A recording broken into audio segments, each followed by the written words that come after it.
Assalamualaikum warahmatullahi wabarakatuh. Kita ada 3, jadi dia agak panjang. Jadi kita lupa yang biasa lupa, yang kompleks lupa.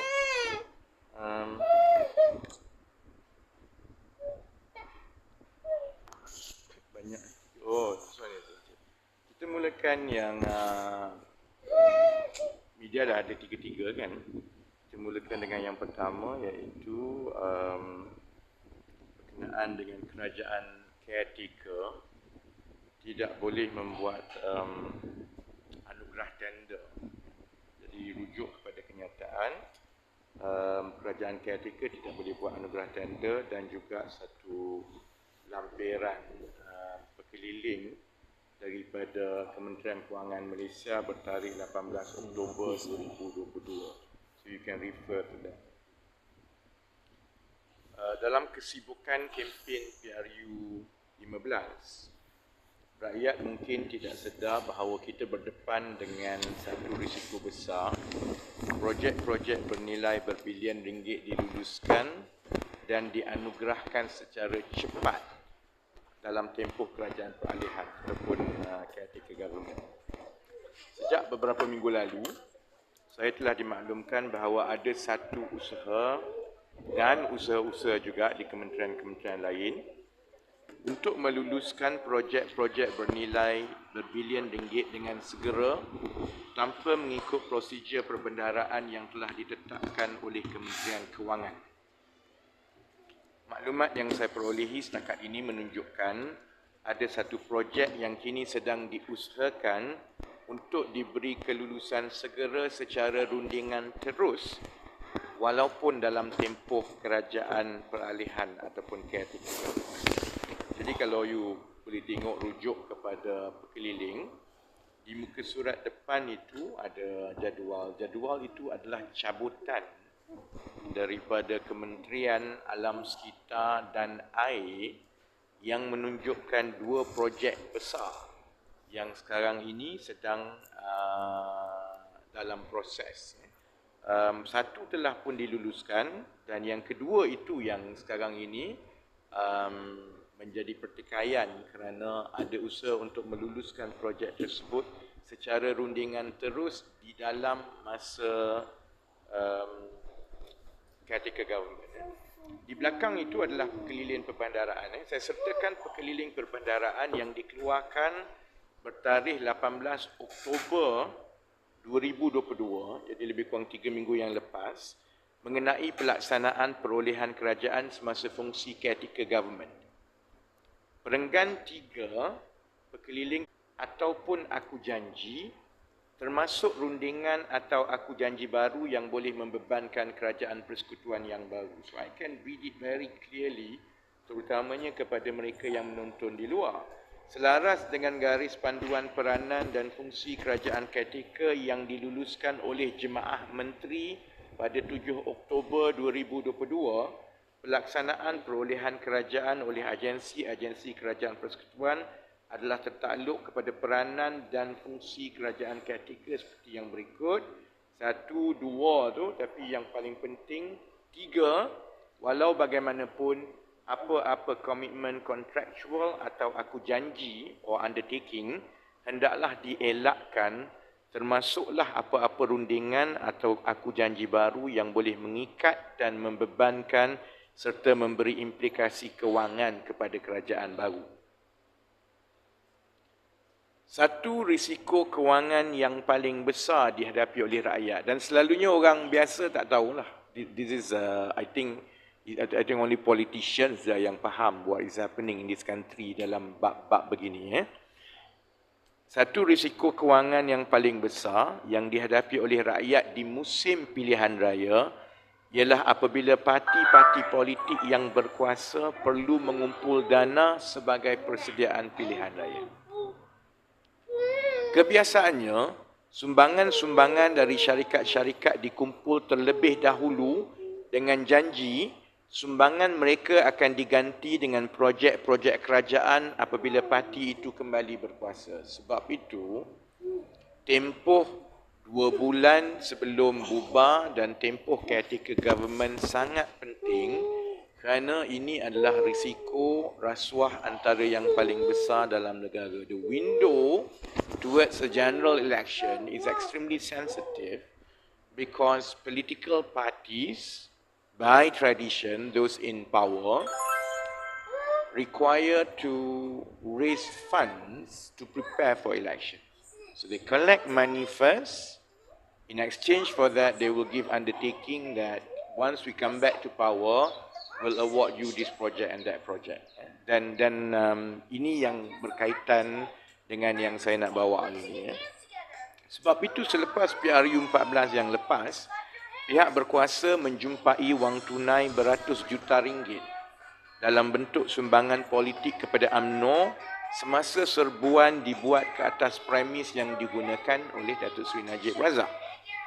Saya dimaklumkan bahawa di beberapa kementerian kebelakangan ini ada tekanan yang kuat supaya menteri-menteri meluluskan projek-projek secara rundingan terus kepada beberapa kroni. Obviously, I wouldn't have brought this up kalau tidak kerana maklumat ini diberikan oleh pihak kerajaan sendiri. It's quite obvious. Kerana kita ada pegawai-pegawai kerajaan yang faham perkara ini berlaku dan berulang berkali-kali apabila projek diberikan bagi tujuan politik untuk pembiayaan pilihan raya. Seterusnya, kemudian projek itu jadi projek sakit dan kosnya terlalu tinggi dan sebagainya.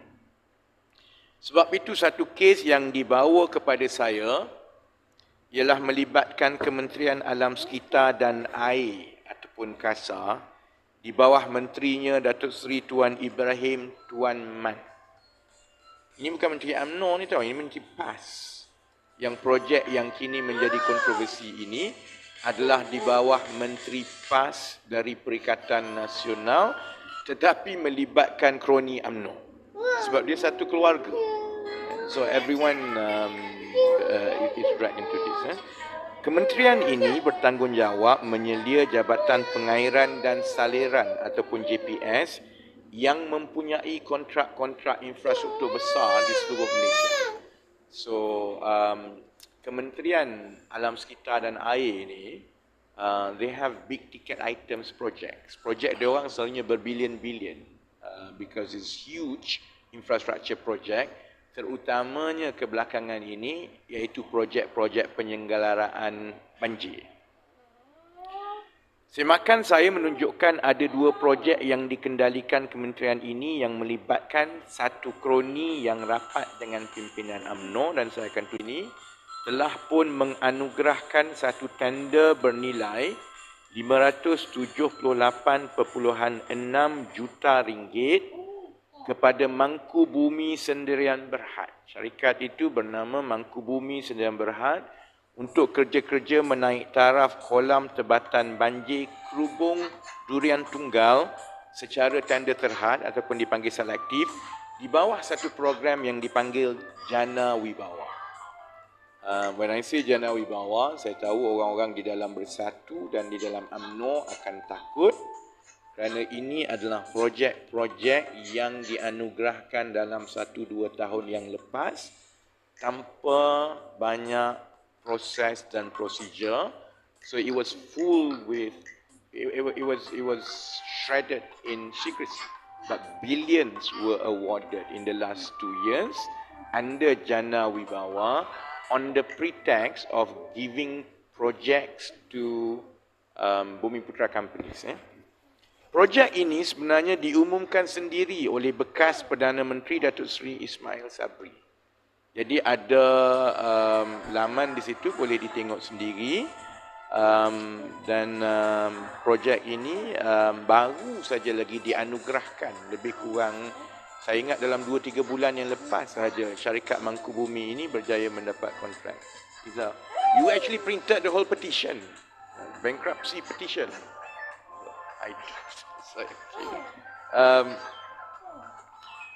Program Jana Wibawa adalah projek-projek yang melibatkan peruntukan besar yang bermula sejak zaman Muhyiddin Yassin sebagai Perdana Menteri yang dianugerahkan kepada kontraktor-kontraktor Bumiputra tertentu dengan penuh kerahsiaan. terutamanya kerana ia melibatkan tempoh masa semasa kerajaan mengisytiharkan darurat akibat PKP. So, benda ni sebenarnya berkait, semasa darurat dan sebagainya, there were not enough check and balances, jadi ada banyak procurement kerajaan dan projek-projek kerajaan, dan sekarang ini kita akan gali satu persatu lah. Saya akan menyentuh dengan lebih panjang mengenai program Jana Wibawa ini dalam sidang-sidang media yang akan datang. Untuk hari ini, saya ingin mendedahkan bahawa pemberi maklumat dalaman dari kementerian-kementerian telah memaklumkan bahawa Kementerian Alam Sekitar dan Air sedang dalam proses untuk menganugerahkan satu lagi projek bernilai 2 bilion ringgit secara rundingan terus kepada syarikat yang sama, iaitu Mangkubumi Sendirian Berhad. Projek bernilai 2 bilion ini adalah untuk kerja-kerja rancangan tebatan banjir Sungai Langat 2. And you can see that from the schedule that was attached to the perkeliling perbendaharaan. Jadi okey, untuk kita tumpu Mangkubumi, semakan saya terhadap Mangkubumi Sendirian Berhad menunjukkan perkara-perkara berikut.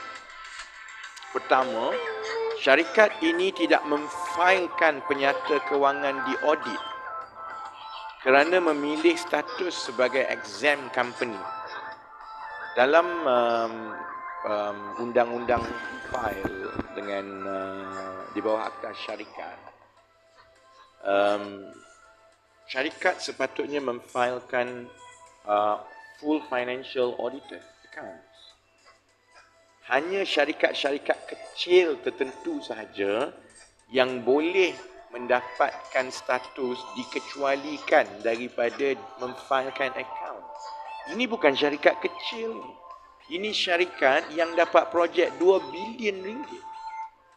Tapi kalau cari sebarang maklumat kewangan mengenai syarikat ini antara beberapa syarikat sahaja dalam Malaysia ini yang kita tak dapat maklumat. 1MDB dulu pun boleh dapat maklumat.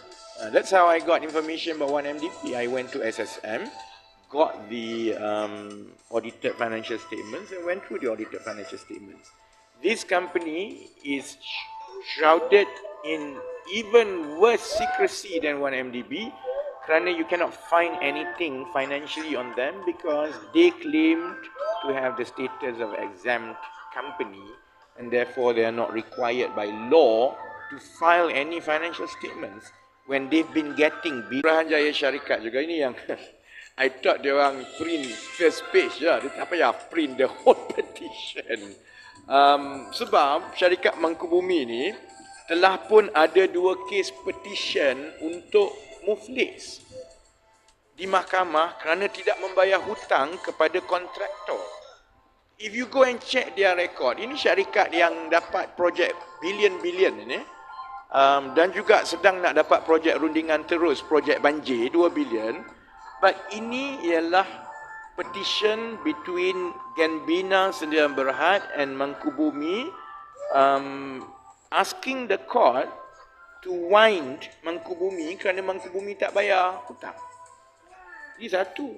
Satu lagi pun di antara Inotrend Resources Sendirian Berhad dengan Mangkubumi pun sama, tak bayar hutang. Projek bilion-bilion tapi tak bayar hutang sampai kontraktor bawa ke mahkamah, exhaust the process untuk wind down and bankruptkan the company, kan?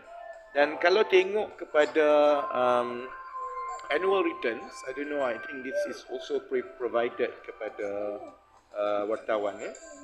Kalau tengok annual returns, syarikat ini setakat 2021 dalam annual return ataupun annual return dalam bahasa Melayu apa dia lah? I don't know, annual return Companies Act. Syarikat ini berhutang, masih lagi ada hutang dengan bank-bank sebanyak 144 juta. So it's a worrying company. Kalau tengok syarikat ini memang all the traits yang bermasalah lah. Okay. Yang lagi menarik is this. Semakan lanjut mengenai pemilik Mangkubumi Sendirian Berhad, Pemiliknya ialah Tan Sri Zainuddin Karjan. Boleh tengok di rekod SSM menunjukkan syarikat ini dimiliki sepenuhnya oleh seorang yang bernama Tan Sri Zainuddin Karjan. Obviously kita pergi semak siapa Zainuddin Karjan. Dan dia adalah seorang tokoh yang sangat rapat dengan UMNO dan telah pun mendapat laba yang berterusan daripada projek-projek kerajaan ni for the donkey years. Dah lama dah dia dapat projek-projek berbilion. Ya. Jadi kalau semak, Zainuddin Karjan adalah penasihat Kelab Putra 1 Malaysia yang ditubuhkan oleh Datuk Seri Aziz Rahim, ahli Parlimen Baling dan pemimpin UMNO. Kalau tak percaya, boleh pergi semak, itu ada link dia. Dia adalah penasihat Kelab Putra 1 Malaysia. Kemudian kalau nak tengok aktiviti dan hubungan rapat dia sendiri dengan Aziz Rahim, boleh pergi ke laman Facebook. Lepas ni kena delete lah laman Facebooknya. Laman Facebook Kelab Putra 1 Malaysia untuk tengok sendiri penglibatan aktif dia dengan Kelab Putra 1 Malaysia dengan Aziz Rahim. Mangkubumi juga adalah penerima projek-projek besar negara yang berjumlah berbilion ringgit sebelum ini, seperti yang telah pun dilaporkan dalam tahun 2016. 2016 pun dia dah dapat projek 2 bilion ringgit sebelum ini. And then they are pushing to get another 2 billion within these 2 weeks by direct nego. When keputusan itu tidak boleh dibuat because this is a caretaker government, they cannot commit to anything. Dan yang saya ingat to seal it off, Mangkubumi Sdn Bhd juga telah disiasat dan dinamakan sebagai salah satu syarikat yang memindahkan wang kepada Aziz Rahim dalam tuduhan kes rasuah dan pengubahan wang haram sebanyak 139 juta ringgit, dan kes ini telah pun didakwa di dalam mahkamah tahun 2019. You can check the record. I put the link of the case. This is the same company that was hauled to court for the money trail of having transferred 139 million ringgit to Aziz Rahim, and the case was charged in court in 2019. Obviously, a few months back, I think it was withdrawn before election.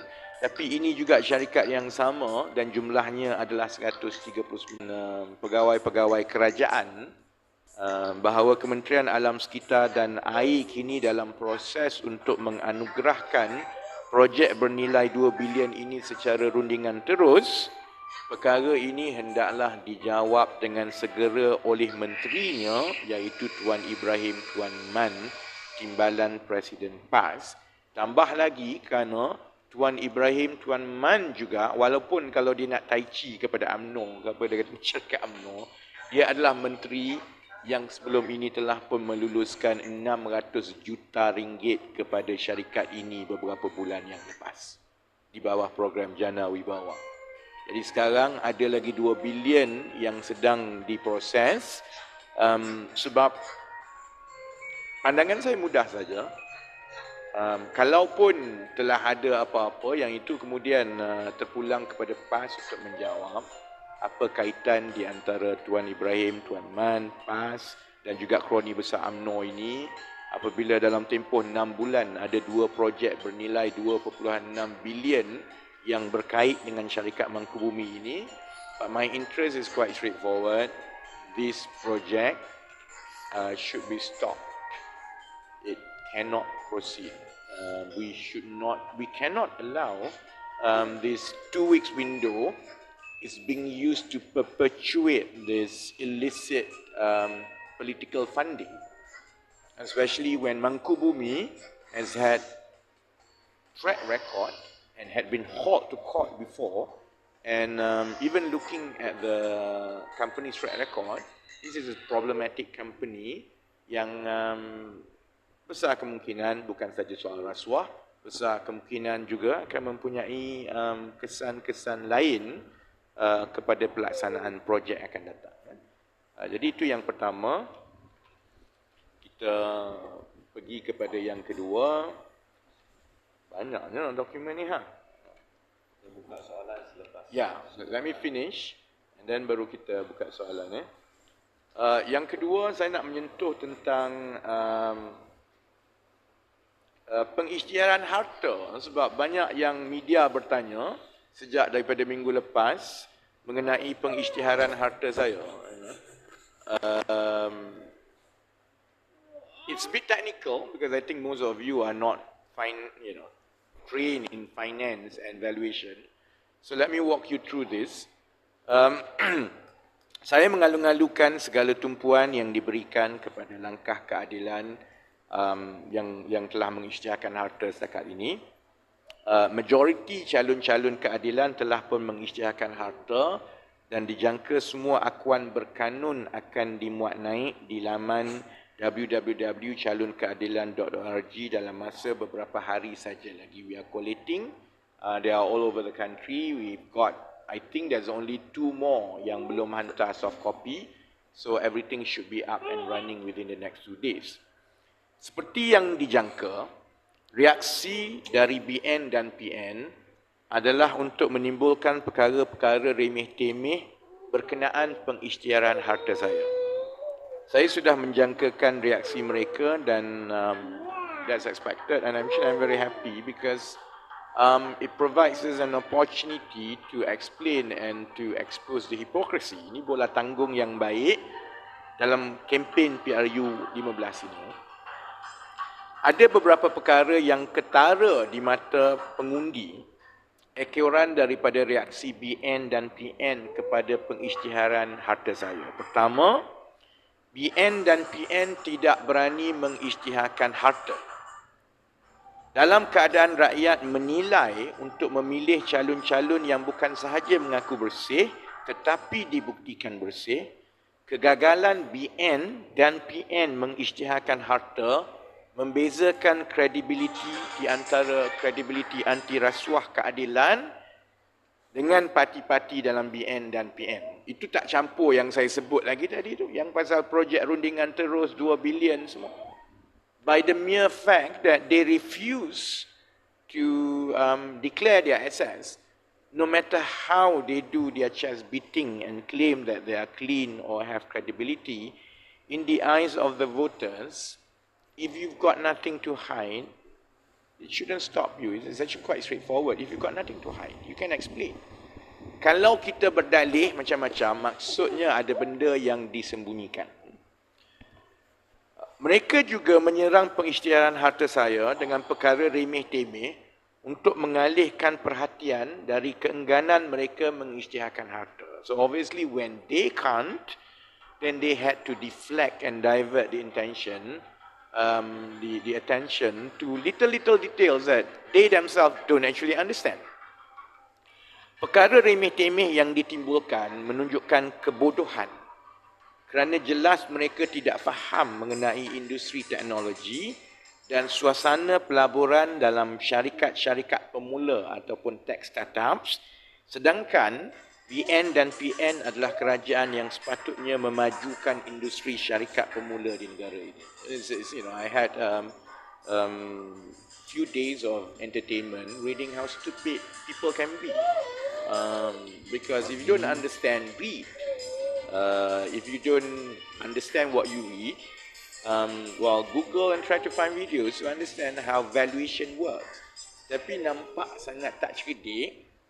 But it's good because I think it brings a lot of attention to the potential that startups and digital economy can bring to this country, and it resonates well with the young voters.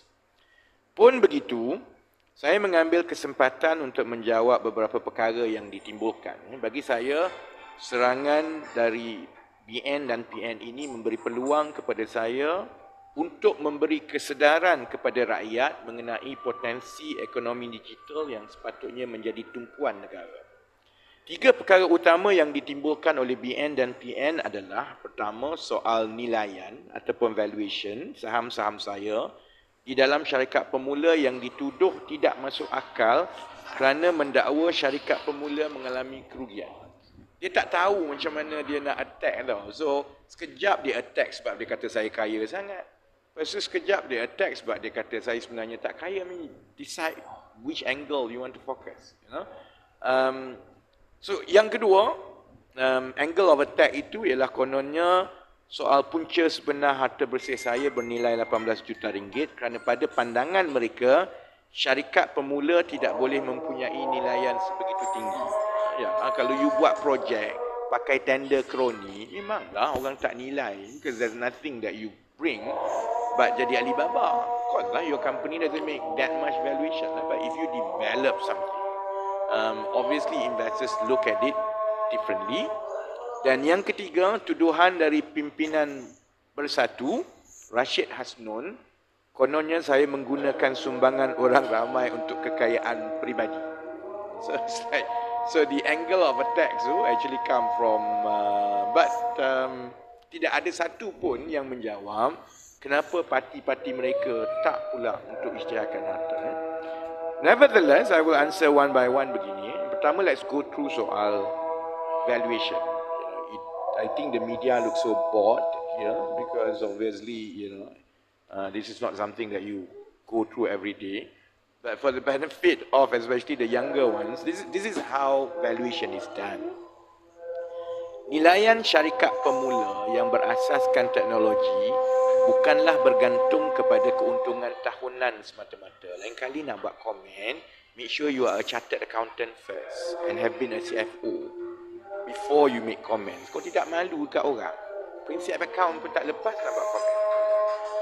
Secara umumnya, nilaian sesebuah syarikat pemula bergantung kepada 3 perkara. Pertama, potensi platform atau teknologi yang dibangunkan dapat dikembangkan dengan cepat di banyak pasaran dan digunakan oleh banyak pengguna. Dalam konteks ini dipanggil adoption scalability. The more scalable it is, the more value is ascribed to your company. Yang bergantung kepada satu kriteria yang dipanggil sebagai product market fit. Jadi dia tidak tengok pun sebenarnya kepada keadaan kewangan pun. Dia tengok kepada produk dan teknologi yang dibangunkan itu sama ada dikira ada product market fit ataupun tidak. Kedua, prestasi menjana perolehan dari awal yang berkembang pesat sejak dahulu atau yang dipanggil revenue growth. Kerana kebanyakan syarikat pemula di seluruh dunia lepas 3-4 tahun pun tak ada perolehan lagi, tak ada revenue. Jadi kalau awal-awal ada syarikat yang daripada tahun pertama dia dah ada revenue dan revenue itu berkembang dengan baik, obviously it's not just the quantum of the revenue, it's the potential that there is a product market fit, and that's why the revenue is picking up. And if it's scalable to more markets, obviously the valuation ascribed will be higher because the potential in other markets is a lot higher. Dan yang ketiga, kemampuan mengimbangi pertumbuhan perolehan dan mengawal perbelanjaan supaya syarikat pemula ada tunai yang mencukupi untuk masa yang panjang ataupun cash sustainability. Sebab masalah utama syarikat pemula teknologi adalah kerana mereka mendapatkan pelaburan dengan lebih mudah daripada pelabur-pelabur, tetapi mereka tidak pandai menguruskan tunai, mereka berbelanja dengan cepat. Sebab itu kadang-kadang kita tengok, kadang-kadang dia ambil orang ramai, 3-4 ribu orang, tak sampai 2 tahun dia buang 3-4 ribu orang. So it's that cycle. So the ability to demonstrate that you have the financial discipline to preserve your cash runway supaya that you have a cash sustainability without having to burn cash too much too quick. Jadi ada pelbagai model kewangan yang digunakan secara piawai untuk menilai syarikat-syarikat pemula. Model-model ini berbeza mengikut kehendak pelabur firma modal teroka ataupun in English is called venture capital firm. Different venture capital firm has different investment objectives. They have their numbers, so they do their own valuation based on those general criteria. They will do their own to fit their portfolio and to arrive at the valuation. Secara umumnya ada beberapa model kewangan terkenal yang digunakan oleh firma-firma modal teroka termasuklah. These are the three general ones in the world. So these are the rule of thumb. Pertama, this is used by a lot of venture partners. Annual recurring revenue multiples of 15 times to 25 times, and these are based on transacted worldwide data. Dia bukan saja orang buat. This is how venture capital firms around the world value startup. Dia tengok kepada revenue multiples, and revenue multiple itu perkali revenue itu antara 15 kali ke 25 kali untuk private cloud startups that are growing 100% to 300%. Maksudnya begini, katakanlah ada anak muda lah dekat Kuala Lumpur ni, dia buat 1 juta ringgit. Revenue dia 1 tahun 1 juta ringgit. Kalau ikut model ini, maksudnya kalau dia berjaya menunjukkan perolehan dia berkembang 100-200% tiap-tiap tahun untuk 2-3 tahun, automatically the valuation is between 15 to 25 times of the revenue. So if you hit 1 million, your valuation is 25 million. That's standard. That's how the whole world makes money nowadays. Kan? Jadi tak payahlah nak dapat projek tebatan banjir ni. It's a lot better to focus on digital and tech, because you will have people who will come and invest. Ada juga contohnya yang multiple 10 to 20, ada juga multiple, dia bergantung kepada produk, sama ada is a private cloud, sama ada is a public cloud, sama ada is and so on, kan. But the range is always between 7 to 15. If you hit a certain growth number every year, more so if you are profitable.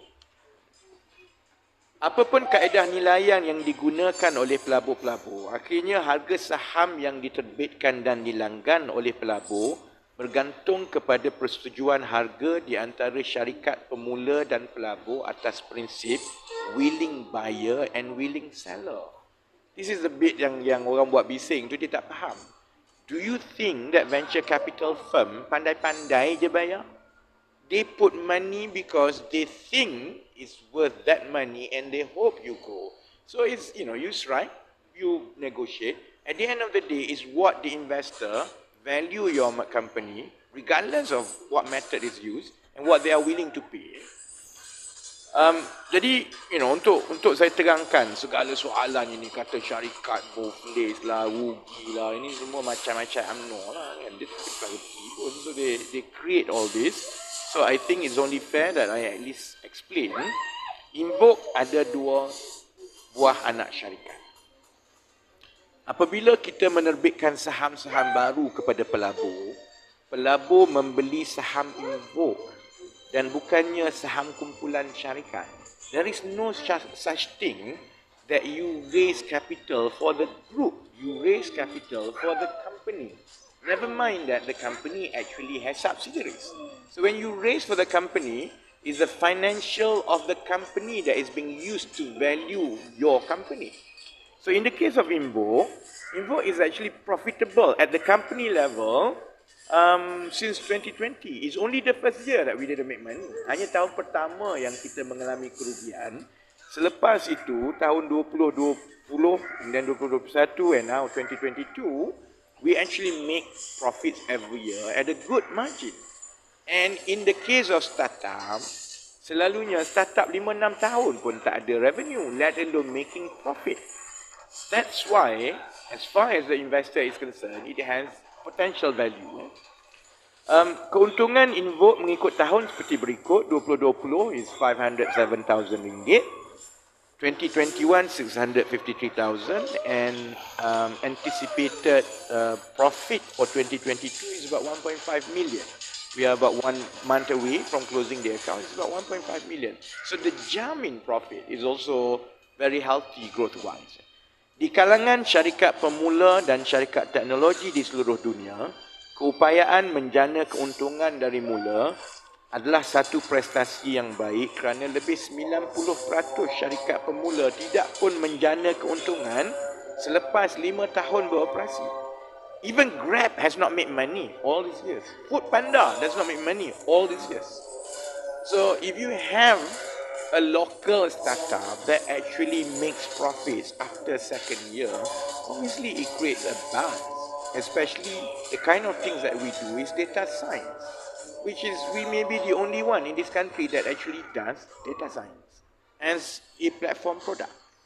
So, I mean, I can understand if people don't understand it. Yeah, tapi to show the stupidity, it's a disservice, terutamanya kepada yang muda-muda yang kita nak galakkan to get into this startup and also to get into this data science and software engineering because it offers a lot more money than what people are doing now.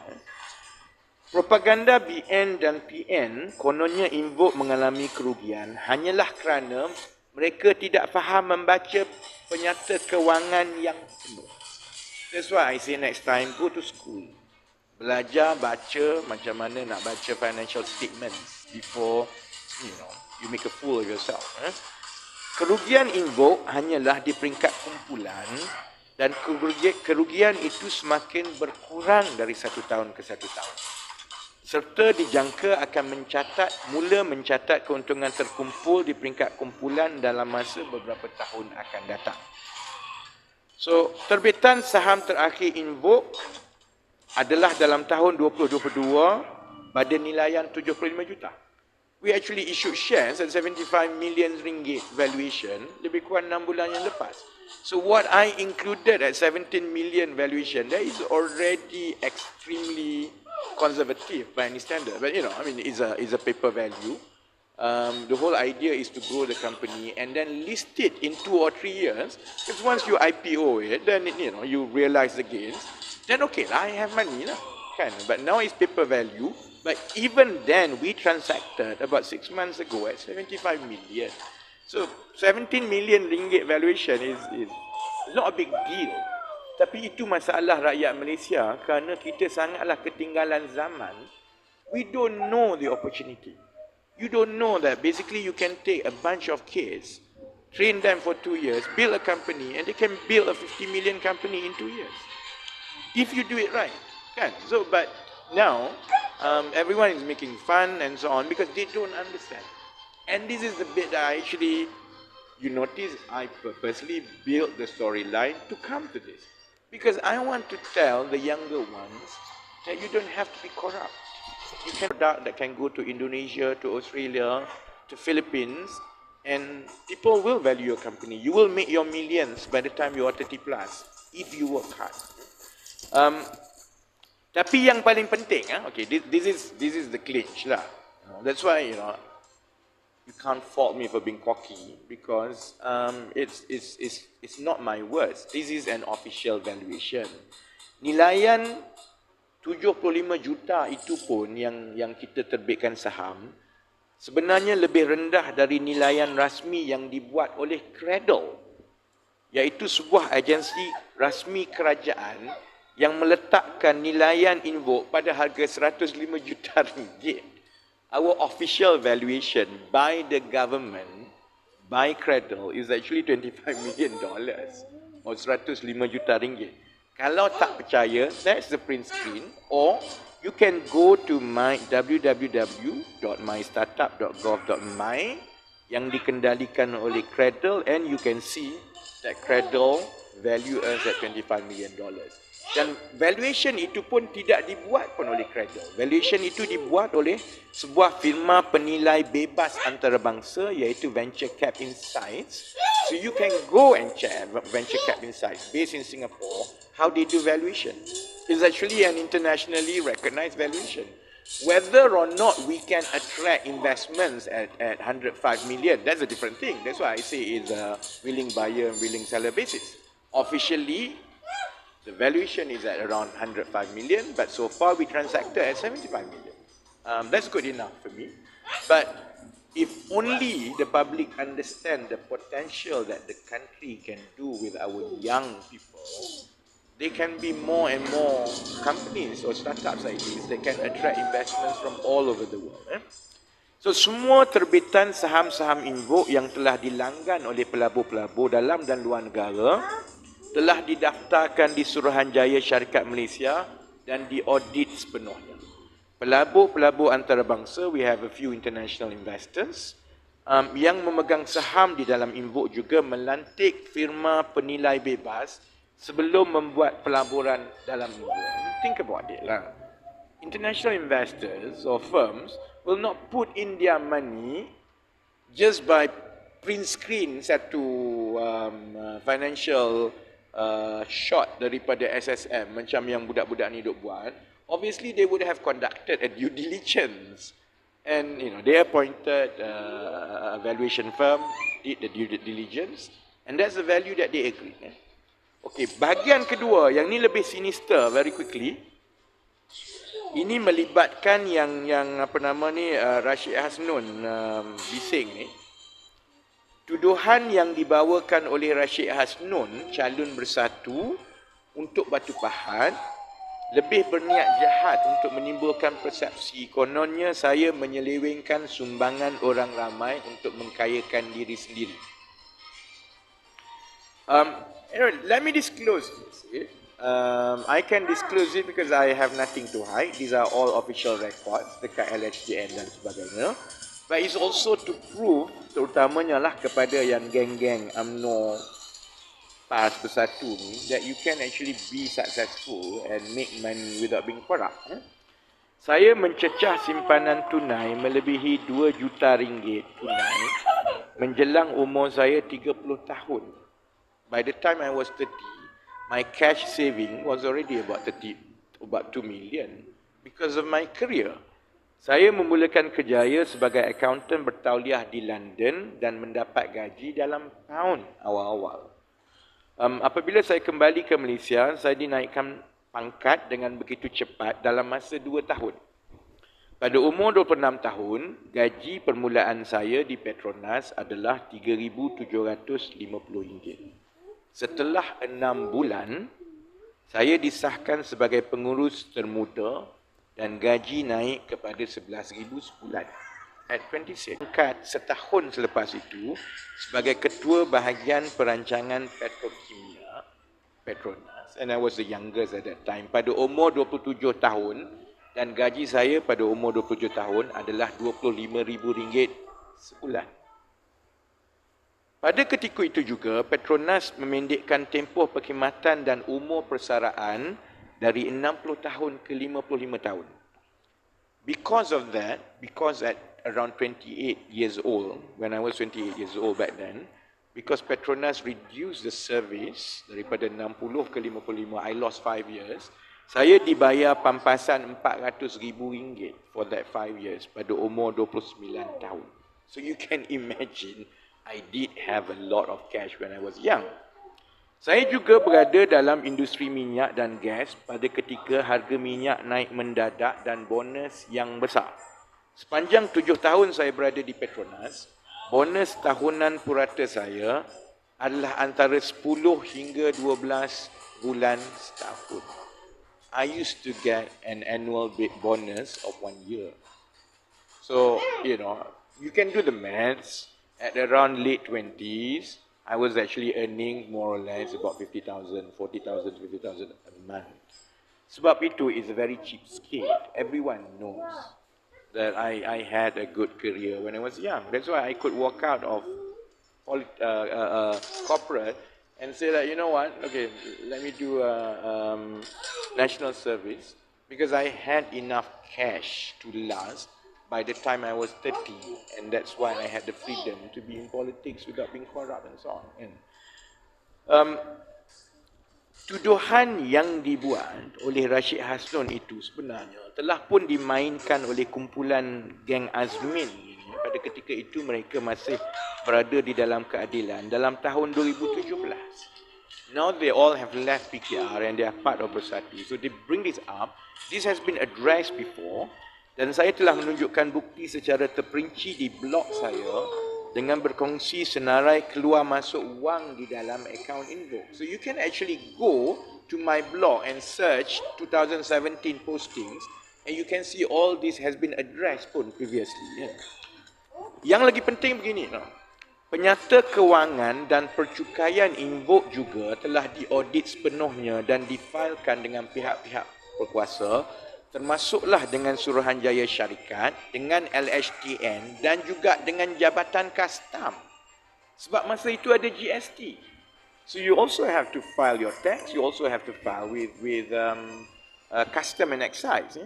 Kesemua hasil perolehan Invoke sehingga tahun 2018 telah dibelanjakan sepenuhnya untuk membiayai kempen PRU 14 yang menyumbang kepada kemenangan PH dan memberi tempat kepada bekas-bekas wakil rakyat keadilan yang melompat, termasuklah Rashid Hassan. That's how, such an ingrate these people were. I put my money, about 2 million plus, to start the company. And then we raise funds, we sell merchandise, we did fundraising. We raised, throughout that 2 years, about 11 million. And we spent over a period of 2 years, 11 million to campaign for all PKR candidates. That's how they won. And suddenly, now they turn around, and by that time, I couldn't get my 2 million back because it was invested as share capital. Sebab itu, I didn't have any choice but to turn the company into a tech startup because we have software engineers, we have data scientists. The choice then, after election, when everyone else went to become minister and left all this group, young group of smart kids who came back from overseas to help the election, the choice is whether I sack all of them and wind up. But it's not fair on them. So we decided the best thing to do is to raise capital from investors by turning or pivoting into a tech startup.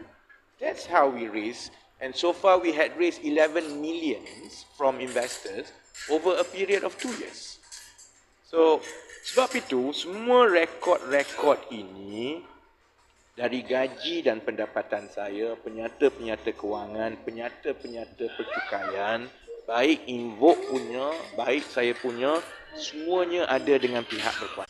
Politician, when it comes to public scrutiny, if my filing is not right, ataupun ada perkara-perkara yang diselewengkan, I will be the first one to be hauled in court.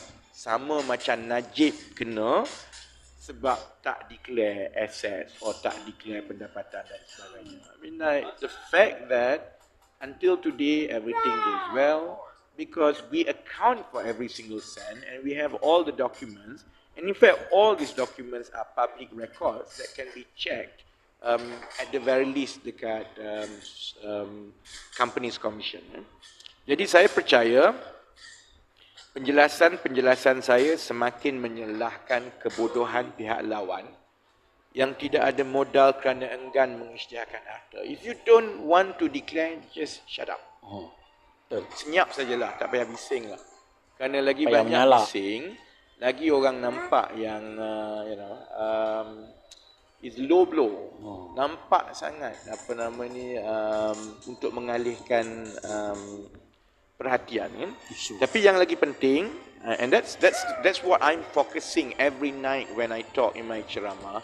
I'm trying to convince yang muda-muda bahawa jalan terbaik untuk mencari kekayaan ialah dengan membina perniagaan yang berdaya saing sehingga boleh menarik pelabur antarabangsa, bukannya dengan menyeleweng wang rakyat yang selama ini jadi model dalam budaya masyarakat kita. Budak yang nak kaya, they think they have to join UMNO so that they get projects.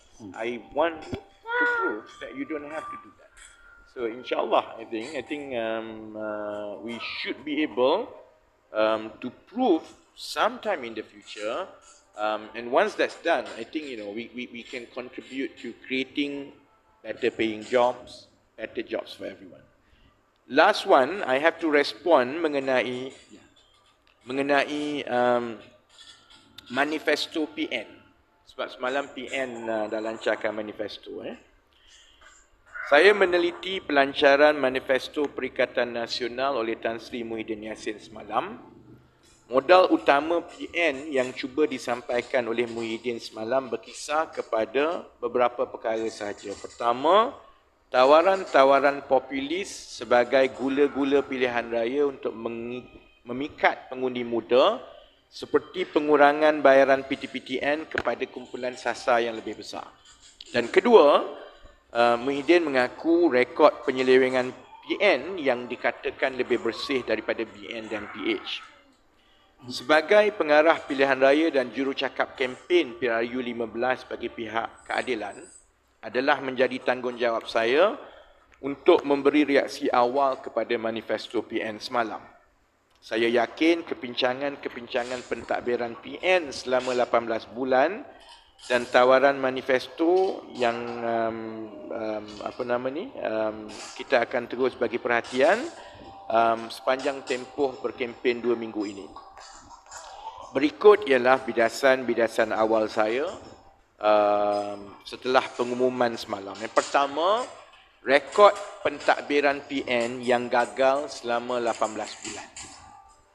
Pentadbiran Muhyiddin dan PN akan diingati kerana memecahkan beberapa rekod dalam sejarah negara kita. Ia pentadbiran seorang Perdana Menteri yang paling pendek dalam sejarah negara, iaitu 18 bulan. PN juga ditubuhkan atas pengkhianatan wakil-wakil rakyat PH dan BN yang memesongkan mandat rakyat dalam PRU 14 demi jawatan dalam kerajaan. Hasilnya adalah sebuah kerajaan persekutuan yang tidak stabil kerana mengumpulkan kembali musuh-musuh yang berpecah belah dari UMNO, Bersatu dan PAS, tetapi duduk dalam satu kerajaan demi jawatan. Sebab itu, tempoh pentadbiran 18 bulan PN diingati dalam lipatan sejarah negara sebagai tempoh yang paling sengsara dan yang paling tidak stabil. Di bawah pentadbiran Muhyiddin dan PN sebagai Perdana Menteri, rakyat melalui 2 tempoh perintah kawalan pergerakan ataupun PKP yang panjang yang memusnahkan ekonomi rakyat biasa. Tindakan-tindakan itu tidak pula berjaya menguruskan wabak COVID-19 dengan baik apabila negara mencatatkan 4.92 juta kes setakat ini dan kematian 36,482 orang yang memuncak sebenarnya semasa PN mentadbir negara. Ini adalah rekod kematian yang paling tinggi yang berpunca dari satu wabak yang pernah dicatatkan dalam sejarah negara kita, and the record holder is Muhyiddin and PN. Kegagalan menguruskan wabak COVID-19 juga meninggalkan kesan ekonomi yang berpanjangan yang memusnahkan kehidupan rakyat terbanyak. Tempoh sengsara itu akan diingati selama-lamanya dengan peristiwa bendera putih, dengan hashtag kita jaga kita, apabila rakyat terpaksa bantu-membantu dalam serba kekurangan untuk meringankan beban golongan termiskin.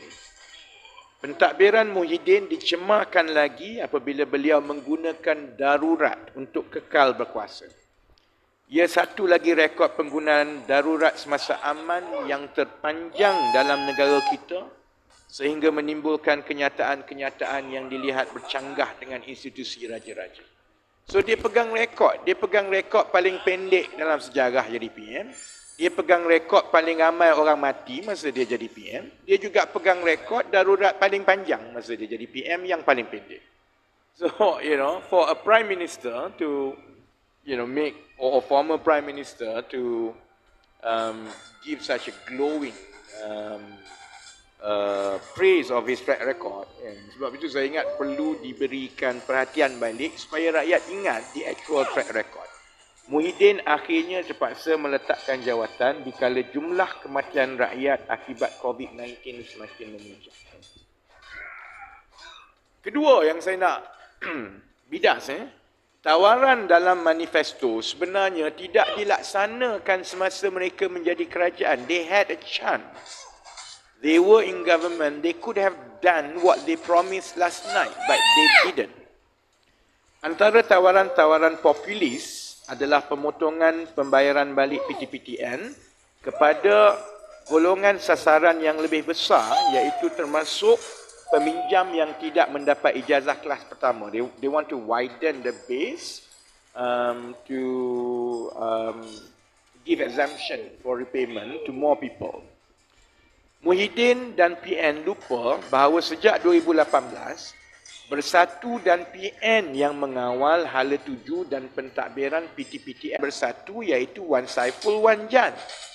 Beliau adalah antara lantikan politik dari Bersatu yang pertama sekali dapat lantikan politik, iaitu sebagai pengerusi PTPTN. Sepanjang 4 tahun memimpin PTPTN, tidak ada satu penyelesaian menyeluruh pun yang dibawa oleh Wan Saiful untuk menangani kemelut pembiayaan pendidikan tinggi negara. Akibat pentadbirannya yang lemah, PTPTN dan PH menjadi bahan kritikan rakyat yang hebat. Logiknya, sebarang tawaran yang hendak dibuat mengenai PTPTN boleh dibuat serta-merta dahulu pun semasa PN menduduki kerusi Perdana Menteri dan pengurusi PTPTN. Perkara itu tidak berlaku. Sebab itu adalah menjadi kebodohan untuk cuba memikat hati rakyat sekali lagi mengenai tawaran-tawaran PTPTN kerana peluang keemasan itu telah pun diberikan kepada PN selama 4 tahun. They had 4 years. 22 months semasa Wan Saiful Wan Jan sebagai pengurusi PTPTN and about 30 months semasa kerajaan PN, 18 bulan Muhyiddin sebagai PM dan another 30 months sambung lagi Wan Saiful Wan Jan sebagai pengurusi PTPTN. Lebih-lebih lagi apabila tawaran-tawaran itu tidak dibuktikan dapat dilaksanakan dalam keadaan kekangan wang yang ada. I don't think it has been costed. Unless they have done the costing and prove the costing, they can promise anything, but it doesn't seem that it's financially viable. Because as it is now, PTPTN doesn't seem to be financially sustainable. Sekarang pun PTPTN terpaksa meminjam dari institusi kewangan swasta pada kadar komersial dan memberi pinjaman pada kadar yang lebih rendah tanpa berjaya mengutip pinjaman sepenuhnya. Ia menyebabkan sekarang pun PTPTN tidak mampu mempunyai aliran tunai yang stabil. Bagaimana pula ia boleh berbelanja lebih banyak untuk memberi pelepasan pinjaman kepada golongan yang lebih besar. Dan perkara ketiga, bila Muhyiddin kata PN itu bersih, itu pun bohong. Kerana pimpinan Bersatu dan PN terpalit dengan skandal besar negara. Sehingga kini, Muhyiddin dan PN tidak pun menafikan keterlibatan pemimpin-pemimpin kanan dalam Bersatu dalam skandal-skandal mutakhir negara. Umum mengetahui bahawa Dr. Latif Ahmad, bekas menteri dari Bersatu, adalah tokoh politik yang dinamakan di dalam laporan audit forensik mengenai kelewatan projek LCS. Syarikat Alize Marine Limited, iaitu sebuah syarikat palsu yang dinamakan terlibat menyeleweng sehingga lebih 200 juta peruntukan, adalah syarikat yang dikaitkan dengan Latif Ahmad. Sehingga kini, Bersatu tidak memberi sebarang penjelasan atau menafikan perkara ini. Tak ada lagi dah. Dia senyap je. Latif Ahmad pula tidak menyaman saya kecuali hanya membuat satu laporan polis. Tindakan Bersatu seolah-olah mahu perkara ini dilupakan begitu sahaja oleh rakyat. It's quite obvious they buried their heads in the sand hoping that this will just go away. But it will not, you know. Selagi kapal tu tak dapat, selagi itulah benda ni bising. Dalam tempoh berkempen ini juga, kita ada lebih kurang 1.5 minggu lagi, saya akan tunjukkan pula bagaimana seorang lagi pimpinan kanan Bersatu, iaitu Ikmal Hisham Abdul Aziz, bekas timbalan Menteri Pertahanan, terpalit juga dengan kontroversi perbekalan meriam artileri, self-propelled howitzer, orang askar panggil SPH, yang turut menjadi isu besar di kalangan pengurusan Angkatan Tentera. It's coming. It's just that we have about 2 weeks, so I really have to space issues one by one. But you have two of the largest defense scandals in this country, both actually connected to Bersatu leadership. Sebab itu sehingga kini Muhyiddin dan PN tidak berjaya menangkis bukti-bukti yang kita telah tunjukkan. Muhyiddin dan PN adalah golongan terakhir yang boleh mendabik dada kononnya mereka bersih. Semasa keadilan mengambil langkah berani mengisytiharkan harta, tidak ada seorang pun pemimpin dari Bersatu yang berani mengisytiharkan harta, sedangkan pandangan umum rakyat ialah ahli politik yang tidak berani mengisytiharkan harta ada sesuatu yang disembunyikan. Saya menyeru supaya pengundi-pengundi tidak lupa rekod kegagalan pentadbiran Muhyiddin dan PN selama 18 bulan. Walaupun tempoh 18 bulan itu bunyinya pendek, ia adalah tempoh yang paling sengsara yang mengakibatkan kematian yang paling tinggi dalam sejarah negara kita. Memberikan undi kepada PN samalah seperti kita mengundang kembali pengalaman dan kematian sengsara selama 18 bulan itu. Okay, any questions? It's a long one. We all should go for lunch. Ya, maybe saya ada mungkin 2 soalan kot. Yang pertama untuk kenaan dengan isu tender. It's okay. Do you mind kalau boleh perkenalkan daripada Okay, mana baik. dan sebagainya? Saya Suhail Adnan dari Berita Harian. Okay, baik. Berkenaan dengan caretaker, soalan saya, adakah tindakan Kementerian Kasar ni meluluskan ketika caretaker government, tempoh caretaker government ni melanggar undang-undang, dan adakah YB akan lapor pada polis? Yang kedua, lebih kepada clarification saya rasa, berkenaan dengan syarikat tu kan, sebab tuduhan Datuk Rashid Hasnun, yang mengatakan YB ambil dana awam dan isytiharkan sebagai harta sendiri. Adakah maksudnya penjelasan tadi, artinya dana awam yang dikumpul tu 11 juta sebenarnya dah habis digunakan sewaktu PRU14, dan yang sekarang ni, yang dikumpul sekarang ni adalah tak ada kaitan dengan dana awam tu? Okay, let's take the first one dulu. Saya sebenarnya tidak tahu status sama ada projek rundingan terus, projek tebatan banjir Sungai Langat itu telah pun diluluskan ataupun tidak. Itu yang perlu dijawab oleh Tuan Ibrahim Tuan Man.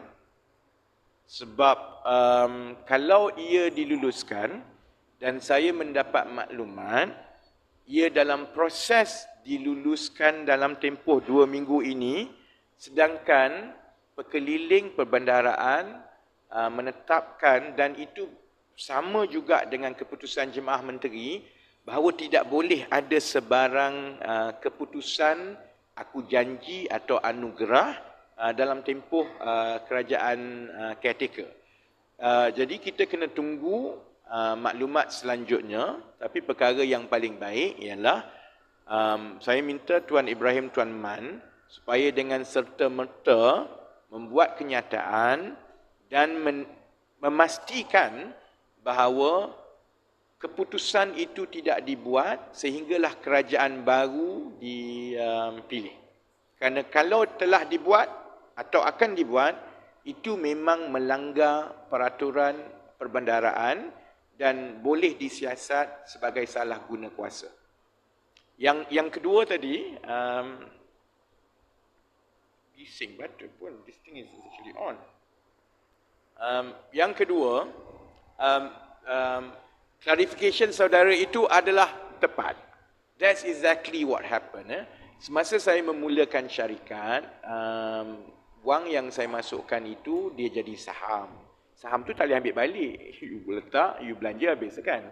Tapi dalam tempoh 2 tahun, 2016 ke 2018, kita ada pelbagai aktiviti, contohnya subscription daripada pengguna, fundraising, kita jual merchandise. Jumlah yang kita kumpul ialah 11 juta dan telah dibelanjakan sepenuhnya bagi tujuan membantu kempen calon-calon dalam PRU ke-14. Dan perkara ini telah diaudit sepenuhnya oleh auditor, telah difailkan bukan sahaja dengan Suruhanjaya Syarikat tetapi juga dengan LHDN dan juga custom. Itu yang berlaku kerana lepas habis pilihan raya, we ran out of money. And I have about 150 staff to figure out what to do with them. Sebab itu keputusan kita ialah kita pivot atau bertukar menjadi tax startup dan kita mendapatkan pelaburan baru Jadi segala yang ada sekarang ini adalah suntikan pelaburan baru daripada pelabur-pelabur. Kita ada lebih kurang, saya ingat 11 pelabur sekarang daripada seluruh dunia. I know some, about 3 are overseas, the rest are locals, and they came in at various valuation. Ada soalan lain? Apa ni? Aku nak kencing actually. I always need to go to toilet nowadays. Any other questions? Yeah. YB, what is the justification of you endorsing Tian Chua as independent candidate? Sorry? What is the justification for you endorsing Tian Chua as an independent cabinet? Vina from NSC here. I never endorsed Tian Chua as independent candidate. I think that's putting your words into my mouth. But the reports cite that you had actually blessed him, or given him your blessing. No, that's the thing. Okay, Yeah. Watch my video. I was asked this question. What do you feel Rafizi just when asked the question. Tian Chua contested as an independent candidate? My response was, this is a democratic country, everyone is welcome. And I think I want to focus on the real issues of the election, not to go into the nitty-gritty of personalities. That's what I said. So how it suddenly became into endorsing Tian Chua, I don't know how you came to that. Okay, what happens if he wins though?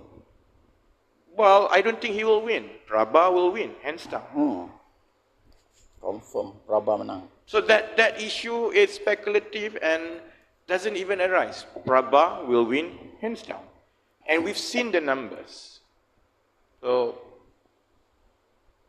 thank you. Any other questions?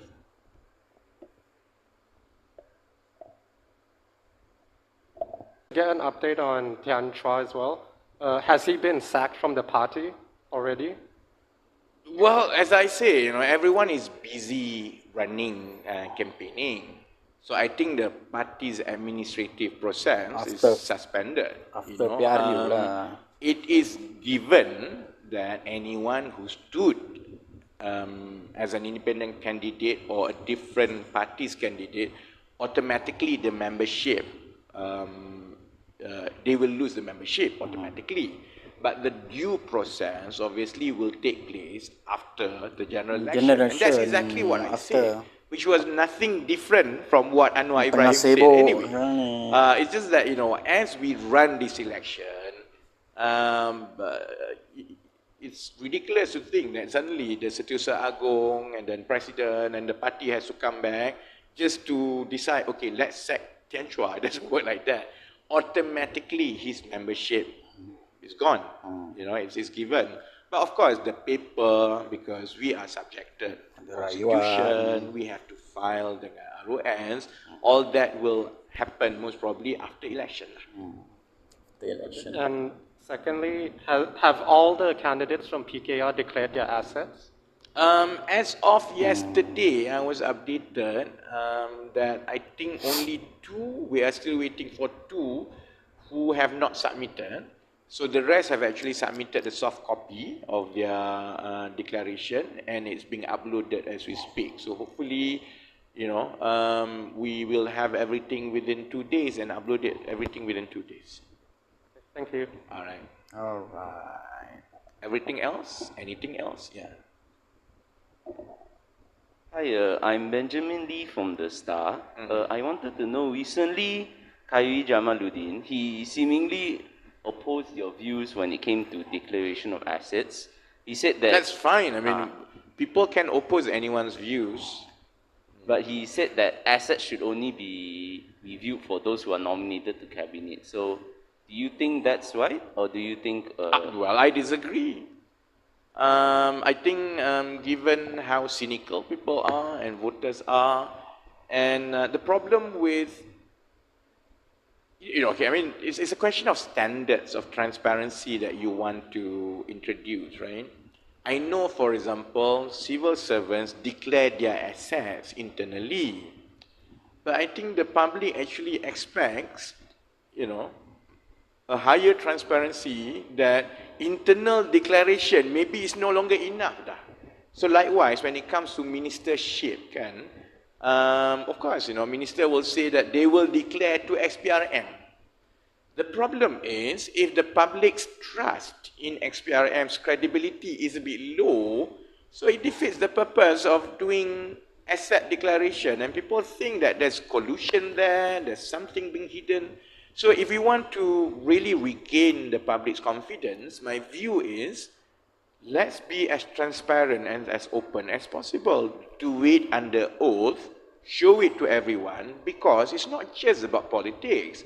I hope that it teaches people to manage your finances properly, because you remember, you have to account for every single cent of it. That's my view. I know that a lot of politicians may think that I'm on the extreme, but, you know, I mean, we should set a higher standard. The fact that most other politicians disagree, I think, is their rights. But if I have my way, most public officials have to declare openly like that, so that people can scrutinize. It's not really about just, you know, corruption. It's about teaching people that if you choose to be in public service, you have to be careful, because everything about your life will be scrutinized. Otherwise, don't become a public official. Anything else?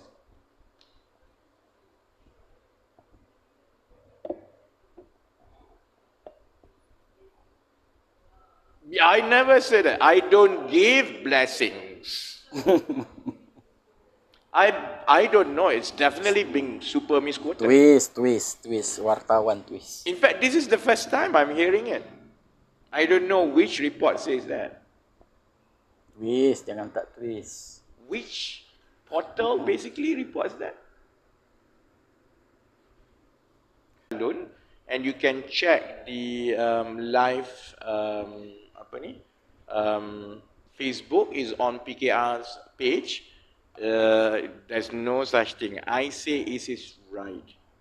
And it's anyone's right. In fact, now ada 10 orang, 8 orang, 9 orang. And I don't think that it should be about personalities. You know, he wants to move on. He says that he messaged people and say that this is the path that he wants to take. This is right. Party has discipline. We will win Batu, I think, inshallah. It's quite obvious. So, good luck to him. And the due process will take place. It is a bit ridiculous that PKR's election director endorsed an independent candidate against his own candidate. I mean, the whole notion of that is a bit ridiculous if you think about it. Okay? Thank you very much. So I'll see everyone on Wednesday. Okay.